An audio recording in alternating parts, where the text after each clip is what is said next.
Bismillahirrahmanirrahim. Alhamdulillahirabbil alamin wassalatu wassalamu ala asyrafil anbiya'i wal mursalin wa ala alihi wa sahbihi wa man tabi'ahum bi ihsanin ila yaumiddin. Amma ba'du. Assalamualaikum warahmatullahi wabarakatuh. Ikhwan dan akhwat, staf dan juga guru bintang pelajar, yang semoga Allah selalu curahkan rahmatnya kepada kita semua, yang semoga Allah selalu membimbing kita kepada hal-hal kebaikan dan juga amal-amal kebaikan, terlebih di 10 hari awal bulan Dzulhijjah ini, yang mana Rasulullah SAW bersabda tentang 10 hari awal bulan Dzulhijjah ini dalam hadisnya, "Ma min ayyamin al-amalu shalihu fiha ahabbu ila Allahi min hadhil ayyam," yakni al-ashr awal min Dzulhijjah. Tiada suatu hari yang paling Allah cintai kecuali beramal soleh di 10 hari awal bulan Dzulhijjah ini. Qalu walal jihad fisabilillah. Lalu para sahabat mengatakan, "Ya Rasulullah, tidak juga jihad di jalan Allah?" Qala wala jihad fisabilillah. Tidak juga jihad fisabilillah illa rajulun kharaja bi nafsihi wa malihi falam yarji bidzalika bi syai'in. Hal yang bisa mengalahkan amal soleh di 10 hari awal bulan Dzulhijjah hanyalah yaitu seorang yang pergi dengan jiwa dan hartanya tetapi tidak kembali dengan dua hal itu, yang maksudnya adalah syahid fisabilillah dan juga hartanya habis di jalan Allah Subhanahu wa taala.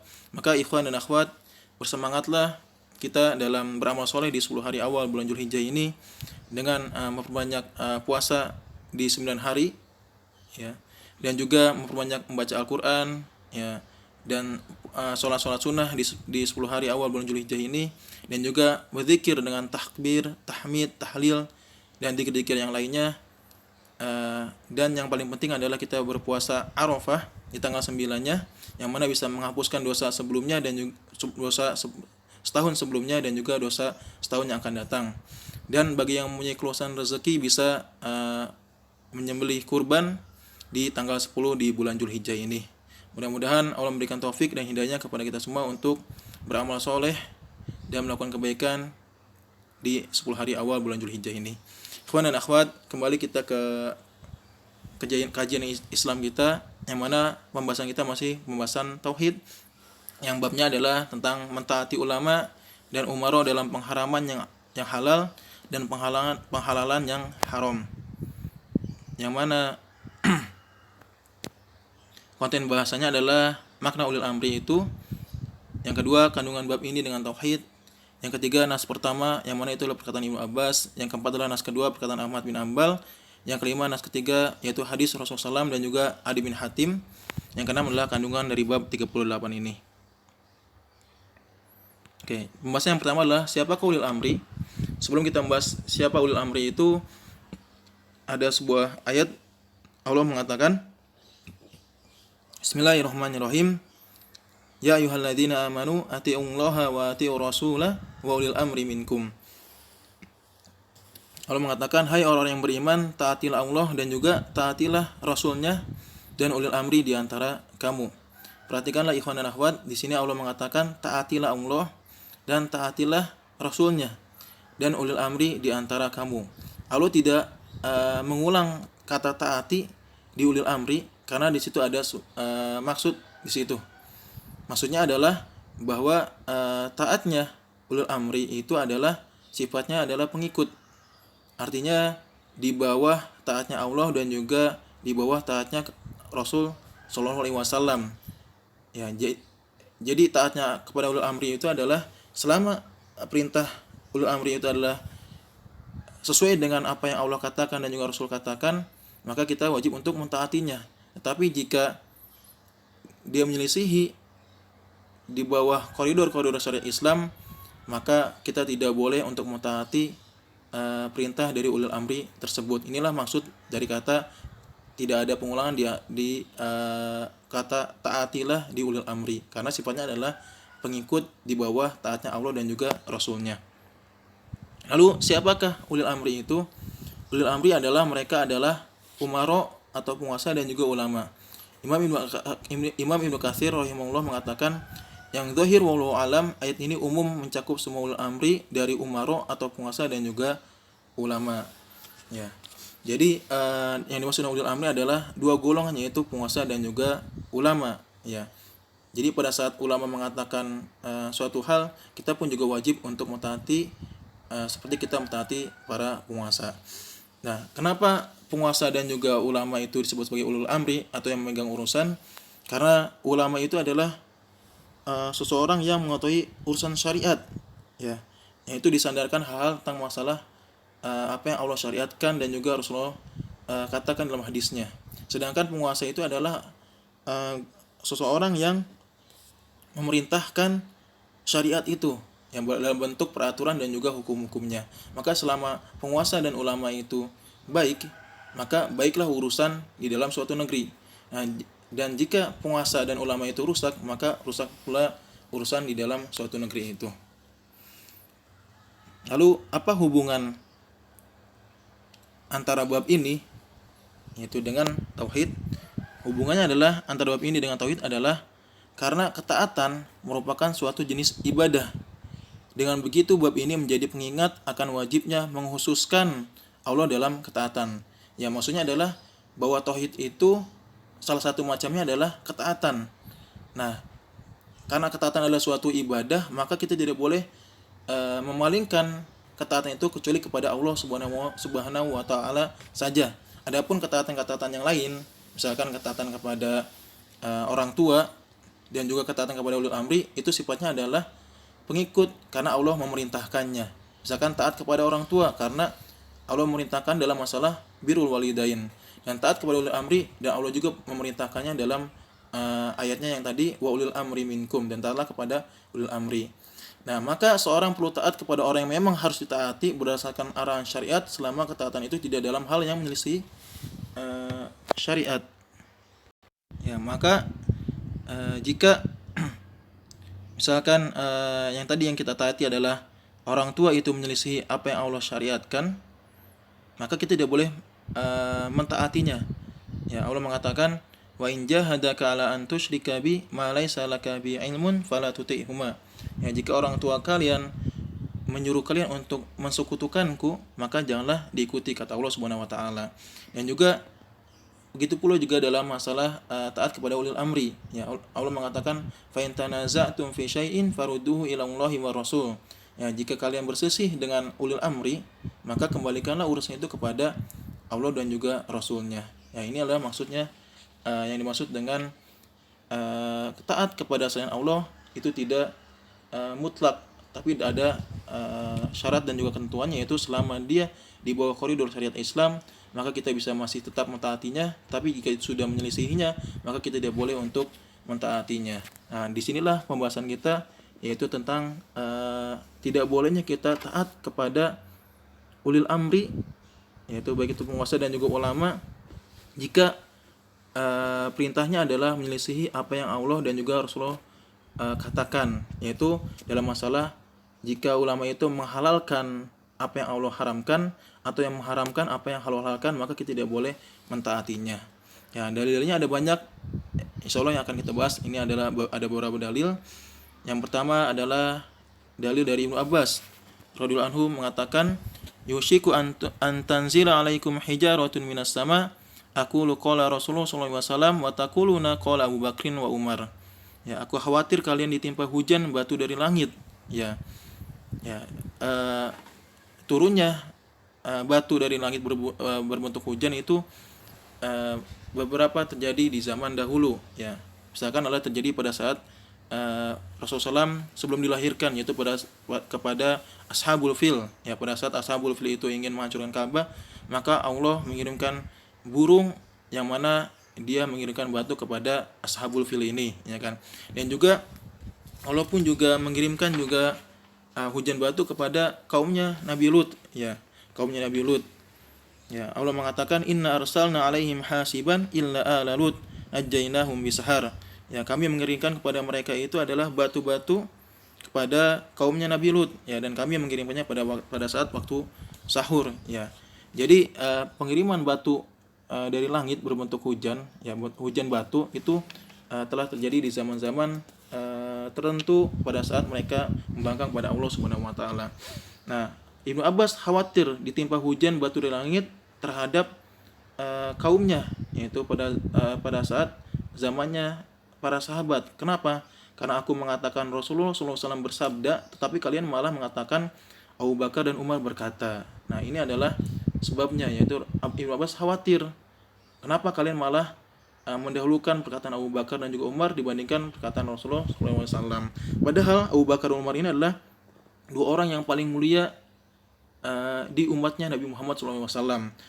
Ya, saking mulianya Rasulullah mengatakan, "Iyutiu Abu Bakrin wa Umar yursadu." Jika kalian mengikuti Abu Bakar dan Umar, maka kalian akan mendapatkan petunjuk, ya. Dan juga Rasulullah mengatakan, "Iktadu bil ladzaini min ba'di Abu Bakar wa Umar." Ikutilah dua orang setelahku, yaitu Abu Bakar dan juga Umar. Dan juga Rasulullah mengatakan, "Alaikum bisunnati wa sunnatul khulafir rasyidin al-mahdiyyin min ba'di, tamassaku biha wa addu 'alaiha bin nawajid." Berpeganglah kalian dengan sunnahku dan juga sunnahnya para khulafah rasyidin al-mahdiyyin, yaitu Abu Bakar, Umar, Utsman dan Ali, ya kan? Dan gigitlah sunnahku dan juga sunnahnya para khalifah rasyidin itu dengan gigi geram kalian, maksudnya adalah dengan sekencang-kencangnya, ya. Di sini padahal Allah sangat mentazkiyah dua orang ini, Abu Bakar dan Umar, ya. Tetapi Ibnu Abbas tetap khawatir, ya. Karena apa? Karena walaupun dua orang ini adalah sangat mulia di umatnya Nabi Muhammad SAW, tetapi jika perkataan dua orang ini berbenturan dengan perkataan Rasulullah SAW, maka tidak boleh kita ikuti perkataan selain daripada perkataan Rasulullah SAW, walaupun dia adalah Abu Bakar dan juga Umar. Apalagi itu di bawahnya perkataan Abu Bakar dan Umar, itu lebih parah lagi, ya kan? Seperti zaman sekarang adalah dalam masalah riba, ya. Padahal jelas di dalam nas Al-Quran dan juga Sunnah bahwa riba itu adalah haram, ya. Riba di bank ribawi, ya. Tapi ada orang yang mengatakan, ada ulama ini loh yang mengatakan bahwa riba di bank itu bukan riba yang Allah katakan, yang berbeda, ya. Itu adalah perkataan yang membenturkan perkataan ulama dengan juga perkataan Allah dan juga Rasulnya. Dan juga ada orang yang menghalalkan musik, ya. Padahal jelas di dalam Al-Quran dan juga hadis bahwa musik itu adalah haram, ya. Dan dia mengatakan bahwa ada ulama ini loh yang mengatakan bahwa musik itu adalah halal, dan juga hal-hal yang lainnya. Ini adalah contoh-contoh di zaman sekarang yang mana dia membenturkan perkataan ulama dengan perkataannya Allah dan juga Rasulnya. Maka tidak layak kita untuk mendahulukan perkataan selain Allah dan juga Rasulnya mendahulukan perkataan selain daripada Allah dan juga Rasulnya. Oke, Ibnu Abbas radhiyallahu anhu mengkhawatirkan Allah Ta'ala akan menurunkan hukuman azab dari langit dengan cepat dan amat buruk kepada orang-orang yang mendahulukan ucapan Abu Bakar dan juga Umar radhiyallahu anhuma daripada ucapan Rasulullah SAW. Sebab keimanan kepada Rasul itu mengharuskan untuk mengikuti beliau dan mengutamakan ucapan beliau atas ucapan semua orang, termasuk Abu Bakar dan juga Umar. Oke, faedah dari nas ini adalah yang pertama, wajibnya mendahulukan sabda Rasulullah SAW atas perkataan selain beliau. Yang kedua, menyelisih petunjuk Rasul SAW akan menyebabkan datangnya hukuman sebagaimana yang Ibnu Abbas khawatirkan, yaitu turunnya hujan batu dari langit. Yang ketiga, pendapat yang menyelisih Al-Quran dan As-Sunnah tidak boleh dipakai dimanapun sumbernya, walaupun itu adalah pendapatnya ulama besar misalkan. Tapi kalau misalnya ini adalah jelas ada di Al-Quran dan Sunnah, maka tidak boleh kita mengambil daripada selain kedua ini. Yang keempat adalah Ibnu Abbas radhiyallahu anhu marah karena Allah Azza wa Jalla, ya. Kenapa? Karena manusia pada zamannya itu mendahulukan perkataan Abu Bakar dan Umar, walaupun di sini adalah benar, tapi kalau menyelisih perkataan Rasulullah SAW, maka tidak boleh kita dahulukan. Yang kelima adalah penjelasan mengenai keutamaan Ibnu Abbas, yaitu ketelitian pemahamannya bahwa Allah dan Rasul itu lebih diutamakan daripada yang lainnya. Lalu nas yang kedua di sini ada perkataan dari Imam Ahmad bin Hanbal, seorang tabi'ut tabi'in, mengatakan, aku merasa heran terhadap orang-orang yang tahu tentang isnad hadis, yaitu isnad hadis itu adalah sanad hadis, yaitu orang-orang yang meriwayatkan hadis, ya, dan kesahihannya, ya, tetapi mereka menjadikan pendapat Sufyan sebagai acuannya, ya. Siapa itu Sufyan? Sufyan itulah Sufyan Ats-Tsauri, seorang tabi'ut tabi'in yang semasa dengan Imam Ahmad bin Hanbal dan juga Imam Asy-Syafi'i, ya.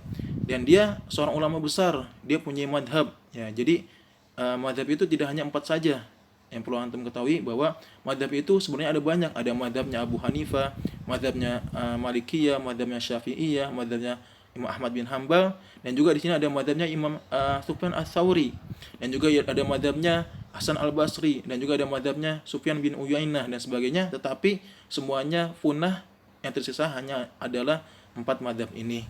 Nah, pada zamannya Imam Ahmad ini heran, kenapa ada orang yang tahu tentang hadis dan juga kesahihannya, udah tahu nih hadisnya sahih, tapi malah menjadikan pendapatnya Sufyan bin Uyainah yang dimana dia adalah seorang ulama yang besar, ahlul fikih dan juga ahli hadis. Maka Imam Ahmad mengatakan, pada Allah mengatakan berfirman, "Falyahdharil ladzina yukhalifuna an amrihi an tusibahum fitnatun aw yusibahum adzabun alim." Maka hendaklah orang-orang yang menyalahi perintahnya, yaitu perintahnya Rasul SAW, takut akan ditimpa fitnah atau ditimpa siksa yang pedih. Ya, jadi bagi orang yang menyelisih perintahnya Rasul, ya, dan memilih perkataan yang lain, maka takutlah akan ditimpa fitnah atau ditimpa siksa yang pedih. Tahukah kalian apa yang maksud dengan fitnah itu? Fitnah di situ adalah syirik. Ya, kenapa disebut syirik? Karena dia menjadikan indikator kebenaran terhadap perkataan selain kepada Allah dan juga Rasulnya. Ini disebut sebagai syirik. Bisa jadi apabila yang menolak sabda Nabi akan terjadi dalam hatinya kesesatan sehingga dia celaka. Oke, penjelasan nas kedua, Imam Ahmad mengingkari orang yang telah mengetahui kesahihan suatu hadis, namun setelah itu ia justru melakukan taklid kepada Sufyan Ats-Tsauri atau yang lainnya dalam perkara-perkara yang menyelisih hadis tersebut. Mereka beralasan dengan alasan yang batil untuk membenarkan perbuatannya. Padahal yang diwajibkan dan merupakan suatu kewajiban bagi seorang mukmin apabila telah sampai kepadanya kitabullah dan juga sunnah Rasulullah SAW, serta ia memahami maknanya dalam perkara apapun untuk mengamalkannya, meskipun ada orang menyelisihinya, yaitu adalah ulama yang lain, ya kan. Kemudian Imam Ahmad merasa khawatir terhadap orang-orang yang jika suatu hadis telah sahih menurutnya, tetapi dia kemudian menyelisihi suatu dari sunnah tersebut sehingga hatinya akan menyimpang, lalu dia pun akan binasa di dunia dan akhirat. Imam Ahmad berdalil dengan ayat di atas, yaitu falyahdharil ladzina yukhalifuna an amrihi an tusibahum fitnatun aw yusibahum adzabun alim. Maka tidak merasa takutlah orang yang menyelisihi perintahnya Rasul, ya kan, yaitu dengan ditimpanya suatu fitnah atau adab yang pedih.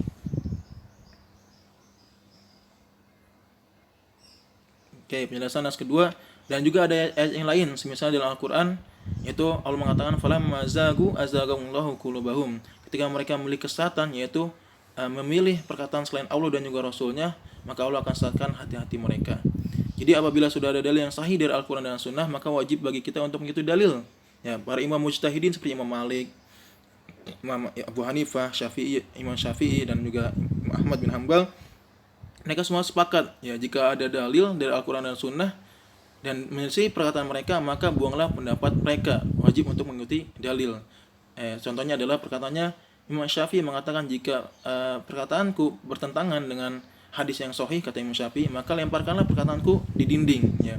Dan juga Imam Malik mengatakan, ya, sungguhnya kulul qaul yuqbalu wa yuraddu illa ashabu ila sahibu hadzal qabr. Sungguhnya semua perkataan itu bisa diterima dan juga bisa ditolak kecuali perkataannya pemilik kubur ini, yaitu Rasulullah SAW. Ya, jadi 4 madhab ini pun juga mengatakan bahwa jika pendapat mereka itu bertentangan dengan hadis, maka yang dilakukan adalah hadis, bukan perkataan 4 madhab ini, ya. Apalagi pendapat ulama yang di bawah mereka. Maka perhatikan wahai ikhwan dan akhwat, janganlah kita menyelisihi apa yang jelas hukumnya dari Al-Quran dan Sunnah dengan berdalilkan bahwa ada ulama yang mengatakan ini, ya. Dengan mengatakan ada ulama yang mengatakan ini, sehingga kita malah mengikuti berpedoman dengan perkataan ulama untuk sebagai hujah bagi kita, padahal itu adalah hujah yang batil. Oke, faedahnya adalah bahwa diharamkan taklid, ya, ini mengambil perkataan orang lain tanpa mengetahui dalilnya, bagi yang mengetahui dalil dan mengetahui cara menggunakannya. Jadi tidak boleh kita taklid kepada perkataan ulama tanpa di cross check benar atau salah. Ya, misalkan ada ulama yang mengatakan musik itu adalah halal, ya, dia langsung mengambil pendapat itu sesuai dengan hawa nafsunya, padahal itu pendapat yang batil. Atau misalkan ada yang mengatakan bahwa pacaran itu adalah boleh selama pacarannya itu masih islami, ya, itu pun juga batil, dengan mengatakan bahwa ada ulama yang mengatakan selama hubungan itu tidak ada zina dan fahisyah, maka dibolehkan. Ini adalah perkataan yang batil juga. Ya, taklid dibolehkan bagi seorang yang tidak mengetahui dalil, maka dia bertaklid kepada ahli ilmu yang terpercaya keilmuan dan keagamaannya.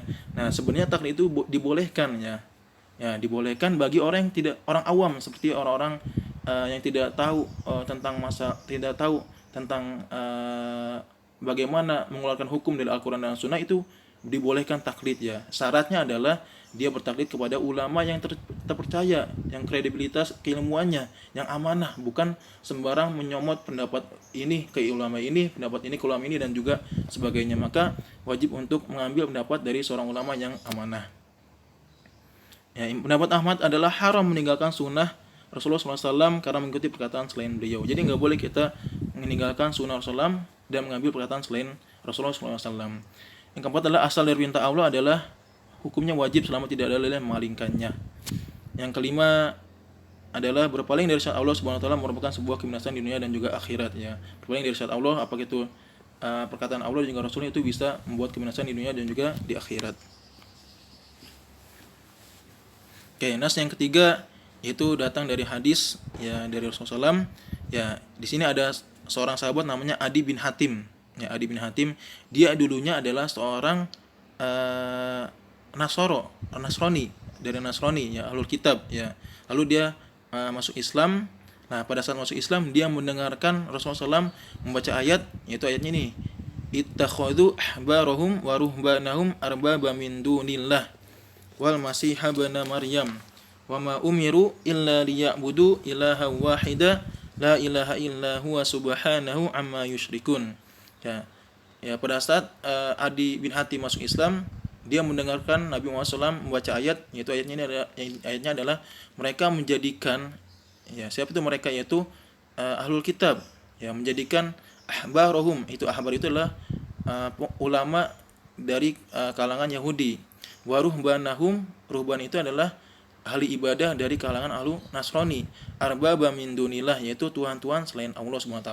Maka Adi lantas terkejut dan berkata kepada Nabi SAW, ya Rasulullah, sungguh kami itu tidak menyembah mereka, tidak menyembah ya ahbar dan juga ruhban ya, tidak menyembah ya. Lalu Rasulullah SAW mengatakan, alaysa yuharrimuna ma halallah fatuharrimunahu wa yuhilluna ma haramullah fatuhillunahu, faqultu bala qala fatilka ibadatuhum. Maka Rasulullah menjawab atas keheranannya Adi bin Hatim dengan mengatakan, bukankah mereka mengharamkan apa yang telah dihalalkan Allah, lalu kalian pun mengharamkannya, dan bukankah mereka itu menghalalkan apa yang diharamkan Allah lalu kalian menghalalkannya ya. Jadi para pendeta-pendeta mereka dan juga ulama-ulama mereka itu mengharamkan apa yang telah Allah halalkan. Misalkan adalah mereka mengharamkan nikah ya, padahal nikah itu adalah halal tapi dia haramkan. Lalu kalian pun mengharamkannya juga ya. Lalu kalian mengikutinya perkataan mereka ya, setelah jelas bahwa itu adalah tidak benar. Nah, dan bukankah mereka itu menghalalkan apa yang diharamkan Allah ya.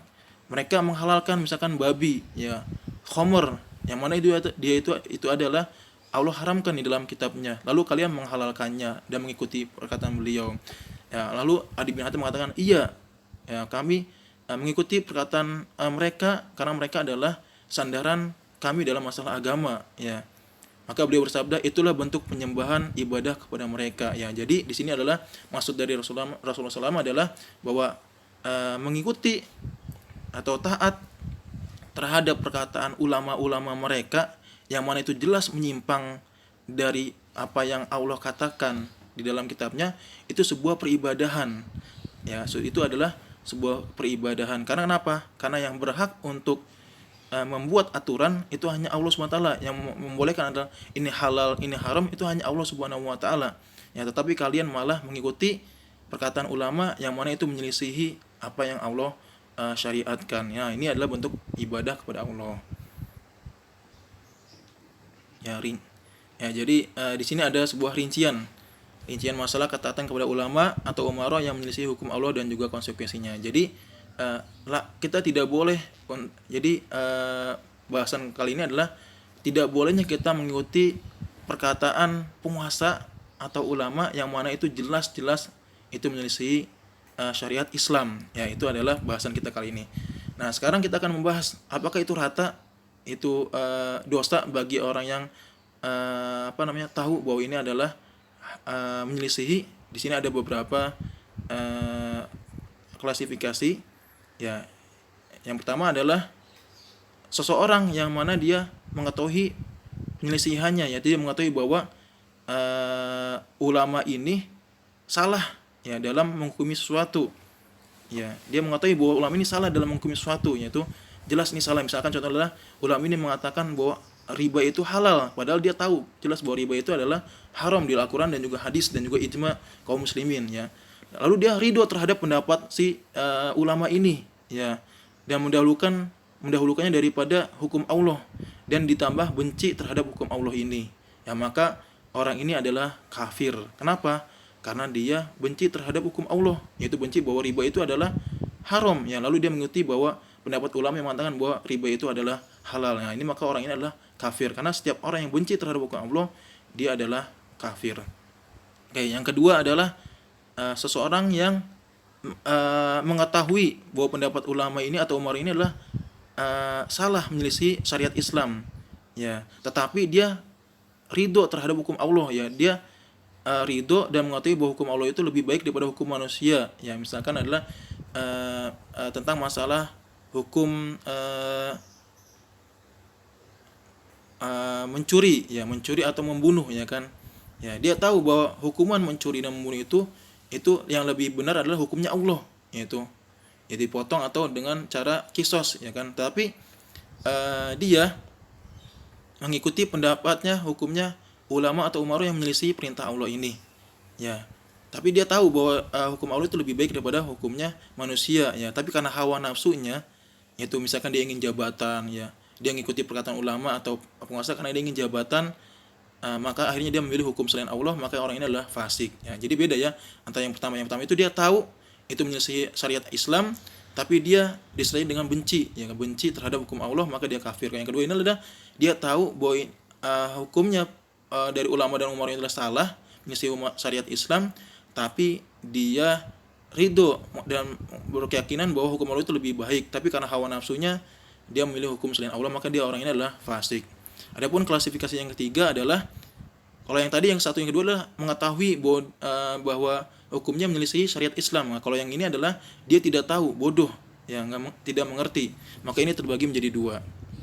Yang pertama adalah ia tidak mengetahui dan tapi dia juga tidak memungkinkan baginya untuk mencari tahu sehingga ia mengikuti mereka. Ya, ini orang ini adalah bodoh, tapi dia bodohnya ma'dzur, ya, dikasih uzur. Kenapa? Karena dia mungkin terbatas kemampuannya atau orang pedalaman dan sebagainya, sehingga dia hanya bisa mengikuti perkataan ulama saja atau penguasa saja sebagai bentuk taklid, dan dia menyangka bahwa ini adalah benar. Nah, ini karena dia ketidaktahuannya dan keterbatasan ilmunya, menyangka bahwa ini benar, maka ia tidak berdosa, ya, karena ini ia melakukan apa yang diperintahkan padanya dan ia diberi uzur dalam hal itu, ya. Jadi yang berdosanya hanya si muftinya saja, yaitu ulama atau si penguasanya saja. Adapun orang ini maka dia tidak berdosa.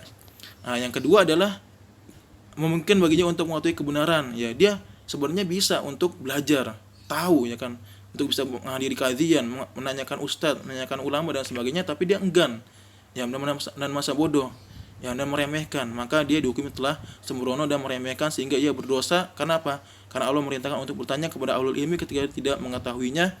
Oleh karenanya datang keterangan dari Rasulullah SAW, beliau bersabda, man uftiya bi ghairi ilmin kana itsmu ala man aftah, ya, barang siapa dia beri fatwa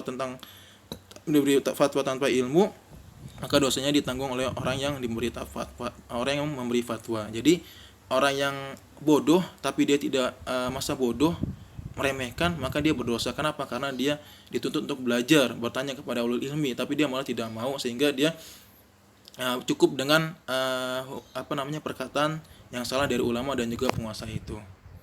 Oke. Ya, kandungan dari bab 38 ini, yang pertama adalah tafsiran An-Nur, ya. Allah mengatakan fala yahdharil ladzina yukhalifuna an amri an tusibahum fitnatun aw yusibahum adzabun alim. Maka waspadalah terhadap orang yang menyelisih perintah Rasulullah SAW, yaitu takut untuk ditimpakannya fitnah dan juga adab yang pedih. Ya, peringatan supaya kita tidak boleh sampai menyalahi Al-Qur'an dan juga Sunnah. Tafsiran surat At-Taubah, yaitu Allah mengatakan ittakhadhu ahbarum wa ruhbanahum arbaba min dunillah. Mereka menjadikan ulama-ulama dan juga ahli ibadah mereka sebagai tuhan-tuhan selain pada Allah. Ya, siapa saja yang mentaati seorang dengan menyalahi hukum yang telah ditetapkan Allah, berarti dia telah mengangkat orang itu sebagai ilah atau ilah Tuhan selain Allah.